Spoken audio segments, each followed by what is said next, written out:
Hi there. Welcome to The Preventable, the podcast giving you a seat at the table with conversations about the intersection of alcohol, drugs, and mental health in everyday lives. Take a seat and join us. Welcome to The Preventable. Before we get started today, I want to make sure we give a big shout out and thanks to Hubbard Radio for allowing us to use their recording studio and space to be able to share these conversations with all of you. Today, I'm very excited for our guest that we have, Mr. Sidney Clark, the mayor of Olivette. Welcome. Thank you very much for having me. Of course. I'm always excited when I have a guest that I don't know as well, because I feel like this is really, a genuine conversation where we're getting to know each other too and getting to learn about each other. So we've had just a few minutes to talk before we got started, but why don't you share with everyone else just a little bit about who you are and introduce yourself? Well, sure. Again, my name is Sidney Clark. I've lived in the city of Olivette since 1973. Okay. Me and my brothers, we all graduated from Ladue High School. My kids graduated from Ladue High School. I look at Olivette a lot like Mayberry. It's a small town feel. Everybody knows everybody. My career in politics actually started, I was the trustee of my street. Okay. And there was a rumor that maybe our street was going to be taken over for eminent domain. So you're kind of maybe on the further east side of Olivette there? We're further to the west. Oh, the west side. On the west side of Olive Street, closer to Bear. Okay. We're right near Warson. Okay. The rumor was that Bear was going to invest in Olivette to tear down a neighborhood and put up condominiums. That was the rumor. And so they said, we really need to have someone on the council, to sit on the seat, to be a thorn in the side of the city to make sure that doesn't happen. And they all looked at me and just kind of paused. And I'm like, well, why are you looking at me? They said, well. Did you have a reputation of being a thorn in people's side there? No, just to my wife, But I decided to run, and I campaigned really hard, and I won. I beat my opponent 7-1. And I got on the council. Once I got on the council, I found out that rumor was just a rumor. Oh. So you felt a little duped in some of that? Well, I mean, I never thought that I would do anything like that, but once I got in, I kind of enjoyed it. Okay. And so that was in 2018, and here I am, still here. You're still here. They haven't gotten rid of me. And it's kind of nice to see something come to life, When I ran the campaign, I said, I will make sure that we get a new community center. And University City had a nice one. Clayton has a nice one, and we didn't. We had a community center that looked like an old shoe store. That's about how big it was. And there was nothing fancy about it at all. And I said, we can do better. And we decided to draft up some plans, and we have a new community center, $11 million facility. Yeah, it's beautiful. One of the contributing parts that I would say I felt most proud about was the fact that we have a learning kitchen where people can come in and learn about different wines, how to make different sauces. It's a really good date night kind of thing. Yeah, there's different activities happening there. Yes, where you can learn how to cook and do those kind of things. And I was very proud of that. And it's nice to kind of go by that and say, hey, I came up with that idea. To see something go from concept to completion is very rewarding. That's amazing. And the structure in Olivette is a little different, I think, or different than I had heard of how you go from being, a member of the city council to mayor. Yes. Tell us about that. It is different than most cities. In most cities, when you want to be mayor of a city, you run for mayor. In Olivette, you run for city council. We are a group of 5 people. And imagine the city council is the hand. Yeah. The mayor is the thumb of the group. And we're more of a figurehead, and we make the decisions on which way we're going to go. But bottom line, I'm but one vote of 5. And we work as a team in everything that we do. When someone needs to represent the city, they send the mayor. If the mayor can't go, then the mayor pro tem will go, or someone on the council. But we are a well-oiled machine. of That's 5 good. people. And the good thing is you only sit in as mayor for just 1 year. And when you're elected as a city council member, you get 3 years. And then on your first year of your second term, you'll be the mayor because it kind of rotates It just amongst rotates the 5. around, yeah. And so this is my second term as mayor. So every year the city of Olivette has a new mayor. Yes, every year. And as you're describing it, as a system that's a well-oiled machine and working well, but in my head I'm also thinking, that sometimes it might get a little chaotic having a different mayor every year. Or is it that just the way the structure goes? So it's really this team of 5 people working together. Yes, it's a team of 5 people. And we bounce ideas off of each other and see what's going to be a good idea, what's not. Because a lot of times you might have a good idea, and then someone else will, well, why not this, and this? And you say, you know what? I never thought about that. Right. And then we work an idea on how we can put it together, and we come up with a concept. But in truth, it's the city manager that gives it the blessing. Okay. Because That makes she sense. and the finance director are the ones who control the money. We might say, hey, we want to do this. Well, the city manager said, well, no, you can't do this. You got to do it like this and maybe like this. That's what the budget will allow. Yeah. She also researched the laws in which we have to follow as well. So we'll come up with the ideas and we'll put our heads together and say, we would like this. We'd like a law to do this or whatever, because we have a city attorney as well. And everybody is involved in everything that is done. So we take the credit when it goes bad to credit when it goes good. So no one person runs the show. So it's that group. That's amazing. So, for any listeners that don't know, Prevent+Ed's, main office, our headquarters, so to speak, is in Olivette, right Yes, off it is. Olive Road. So, Yes, it is. so right within the area that Sidney is describing, and we've been there since 2014. So Yes. almost 11 years now. We moved in August of 2014, so it's been quite a while, and it is a beautiful community. Yes. And even in the time that we've been there, obviously in the time that you've lived there, and now that you have served on the council and even had some bouts as mayor, it's also changing and has changed a lot. It has changed a great deal from when I was a kid. When I was a child, they didn't have a McDonald's. And McDonald's was the first major restaurant that we had there.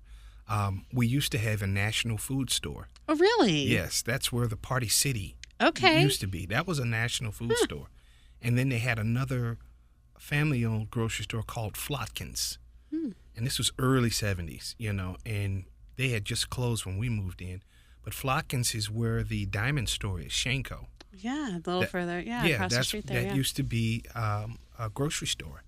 But we didn't have any really nice sit-down restaurants to go to. And we're working on that right now. Yeah, there's several that have come in lately. Yeah, they're coming in, and we're looking for more. Okay. We're looking for more. So we've got the new brewery that's there. It is popular. It is very popular. I've heard wonderful things about the food there. It's very German based, so there's a lot of German cuisine, so to speak. Yes, and one of the owners, she's a young German lady. Okay. And she's from Germany. I mean, she's foreign accent and all. I mean, but they know their stuff. Very young couple in their early 30s that own this place. And they gave me a tour. They've got all the big vats where they make the beer and whatnot. And they showed us from process to pouring it into the glass, all of the steps that it takes to do that. And I think people appreciate that, especially when you can smell it before you even come into the restaurant. Right. It is really about that experience of it more than just a finished product. Right. Yeah. No, I mean, I know that, all along that Olive Corridor, there's many new places and development happening. And then especially, kind of butting up right against University City and the change that's happening there at the 170 and Olive Corridor. That's major. Yeah. That's major. But we've got a hotel that's coming as well. The Hyatt is going to be in the back. That's coming. Of course, we've got the new Aldi. And we have a French baguette bakery that's coming. And they'll make French breads from scratch right there. And you can get fresh French bread each day. That's I'm not sure exactly. I think it'll be summer of next year when it opens. And we've got 2 other restaurants that are going to be coming, and as well as an office building as well. So that area's they've been trying to develop that area since the early 80s, and it just never got anywhere. It was just a big open field, and a Office Max was there. But for whatever reason, we just couldn't get our dots to connect. Yeah. And we needed to put some money with it as well. So we had to get the community support in order for it to work. Right. And one of the statements that I made, and people thought it was funny, but I said, if we're not going to do anything with that field, at least lease it to some farmers and let some sheep graze on it or something. But we have to do something with this area. And we did. And it's been a slow process, but it's moving. And I'm really excited about it. I think some good things are going to happen. Yeah, and like you described, like just this community in Olivette and that growth, I think, can be very exciting, and bringing more people into the community, more access to resources, all of the things that make communities really thrive. Well, one of the things that makes a good community a great community is having walkability, where you can walk to just about any place you need to go. And that's one of the things that makes Olivette nice. We also have a lot of parks. People love parks. Yeah. And I grew up playing in a park that was right behind my house, Villa Park. And I spent most of my days as a child playing in that park. And I think for young families, having a place to bring your children to play and to have fun and to build relationships, that's paramount. Absolutely. And like you said, and just that the ease of getting there, or, kids feeling safe to get from their home to the park without it being a barrier to even get there once they're able to maybe go on their own for a little bit is important. Teaches lots of great things around independence and being able to navigate the world. But even parks, for all those recreational things. I know the parks in Olivette, you see people out there exercising and moving around, and that's all important too. Have you visited Stacy Park recently? I have, Okay. yeah. You see, we built a new trail, a nature trail in the back area for you to walk through. Yeah. And what a lot of people don't know is that the city of Olivette does not own Stacy Park. Oh, really? No, I did not know that either. Yes, the Stacy Park is owned by the city of St. Louis. They own the water reservoir that sits there, that big mound right there. That's a water reservoir. Olivette is stationed on a very high point in St. Louis County. And because of the position of our city, the water flows downward easier. And so they built a water reservoir way back in the late 1800s, I'm not sure, long time ago. And they built this water reservoir there so that the water can flow downtown. And that's a park that we have an agreement with the city. We lease it for something like $10 a year, and we maintain the park. We keep the grass cut, make sure it's clean, and provide parking lot. And in turn, we have that partnership with the city of St. Louis to have that park. But that is not owned by us. That's owned by the city of St. Louis. That's great information and fascinating history. Yes, it is. I don't think probably most people know. A lot of people just think it's just an ill-placed hill. That's actually a water reservoir. That's a water reservoir. Interesting. Yes. Now I'm going to have to really pay more attention. I mean, I know exactly what you're talking about, but I've never really thought about it. But Indian Meadows was an Indian burial ground at one time. I'm assuming that's why it's Indian Meadows. Yes, Yeah. and Old Bonham is a buffalo trail. That was a buffalo trail. And Old Bonham in Indian, at least in Native American language, means Old Buffalo Trail. Bonham is a buffalo trail. And it's a lot that's going on. Logo School was where I went to school, but when I went, it was called Central School. Okay. It is the oldest school west of the Mississippi. It was built in 1835, and it was one of the first brick schools built west of the Mississippi. Wow. Yeah, very old building. Where is, besides in your brain, where is all this historical information? I've lived here for too long. Like I said, we moved here when I was 3, and these are things that I just picked up along the way. And I'm a bit of a history buff, I love it. And it was really cool to see those things because as a child, they had the plaque on the building said erected 18 something, And come to find out, it was truly a historical building.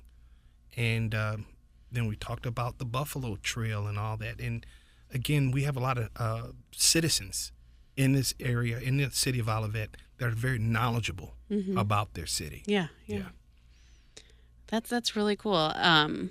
And also, like I said, I mean, just so important that we're capturing all that history too. Yes. You know, that Yes. that people know, as especially, you know, new development and new restaurants and businesses coming in is great and needed for, you know, the community to continue to grow. But at the same time, you know, we don't want to lose any of that history. No, and we want to maintain a community feel in Olivette.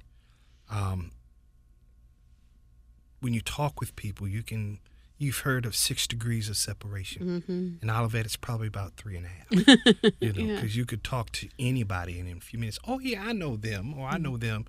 And a lot of people who went to school growing up here come back. I've had classmates that lived out in Phoenix and California and New York, and they come back and they bring their kids here. So they grow up in Olivette because the school district is that good. Yeah, the school district. I mean, it's the Ladue School District, and so excellent school district. Yes. And then so you kind of get the best of all of it. You get this really great community within Olivette, and then you get access to amazing schools in the Ladue School District. So it's very much a win-win for people. Yes, it is. And again, it's a very safe neighborhood. We have one of the best police departments in the state, hands down, and they are internationally accredited. And we have a really great police chief, Beth Andreski. Yeah. And very few cities have a female police chief. And we're proud to hang our hat on that she is our police chief, and she's very good at what she does. Yeah. So we've talked a lot about businesses in Olivette, but another thing that, you know, selfishly I appreciate and I think is also important in, you know, growing and thriving in strong communities is the network of nonprofit organizations. And again, for not being a really huge community, Olivette also has quite a footprint of some nonprofits that exist within the city limits. Prevent+Ed, of course, is one of them. We have the YWCA located offices there. You know, other nonprofits that all really lend to the fabric of that community too. So when you support them, because you support them and you understand, I think, the purpose of the services. I know even back in 2014, or, you know, probably really more like 2013, when we were looking at the building there and looking to purchase, we had conversations with city council and, you know, the government structure just to make sure, you know, we wanted to make sure that it was a place that we would want to be and would want us to be there, because that's important when you're serving people in community, and that we have always been supported and welcomed from everyone in Olivette, from the government structure to the police force to the fire department to, you know, anything that has ever happened. It's been that strong relationship there. So, and in your time or tenure there, how do you envision the way that nonprofits and government and business all really work together? Well, I think we need to keep doing what we're doing to be supportive. Like, for example, every Thanksgiving Day, we have the turkey trot, the Olivette Turkey Trot. And all the money that we raise goes to the Harvey Kornblum Food Pantry. We give away thousands every year to a good cause. And that's how we show our support to organizations like your own. Yeah. And to make a good community is to be able to educate them.